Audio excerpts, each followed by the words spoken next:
Have you ever stopped to wonder, what does it really mean to be happy? In the East, happiness whispers of balance. In the West, it often shouts of achievement. And somewhere between the two lies a truth that calls to us all. Let's begin our journey into this search for happiness. Happiness, perhaps the most universal of pursuits, yet one with infinite interpretations. Across the world, philosophies have spun intricate webs around this idea.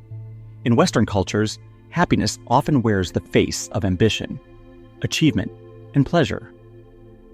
In the East, it is tied to harmony, balance, and inner peace.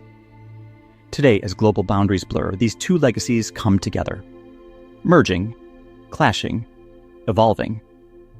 And so we ask the question, what can these perspectives teach us about how we live and what it means to be truly fulfilled?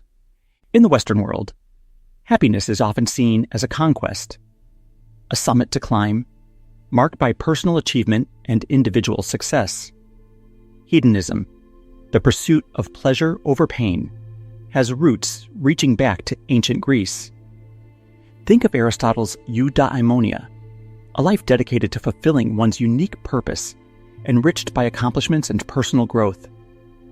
Yet, when we turn east, the story changes. Happiness is no longer a solitary peak.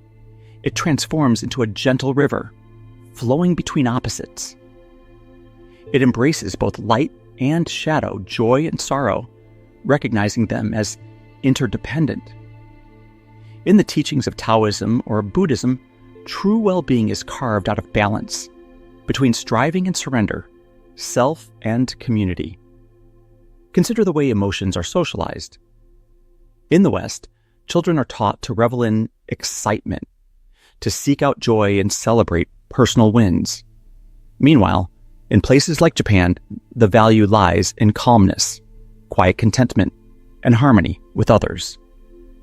This divergence echoes through art, storytelling, and even daily life. When was the last time you paused to wonder how these scripts shape you? Which of these scripts, I wonder, speaks to your soul? The fire of ambition or the stillness of balance? Is it possible that both have a role in your story? The philosophical and psychological pursuits of happiness have given us rich frameworks. Western thought frequently equates happiness with external markers, meeting desires, achieving goals, or measuring life satisfaction as outlined in Martin Seligman's positive psychology. There's the idea that life is a ledger. Add more pleasure, subtract pain, and your happiness grows. But in the East, happiness is more subtle. It is not measured but felt, not sought but cultivated. Here, the Zen tradition reminds us that happiness often eludes us when we chase it, like trying to catch our own shadow. The act of being takes precedence over doing. This stark contrast offers a mirror for modern struggles. The Western focus on productivity and success has created an epidemic of burnout, where feelings of emptiness creep in despite material achievements. Eastern mindfulness practices, now popular globally, have sought to bridge this gap, inviting us to sit still and simply breathe. The modern world demands much of us. From striving for professional growth to curating perfect lives on social media, the Western ethos of achievement seems ever present.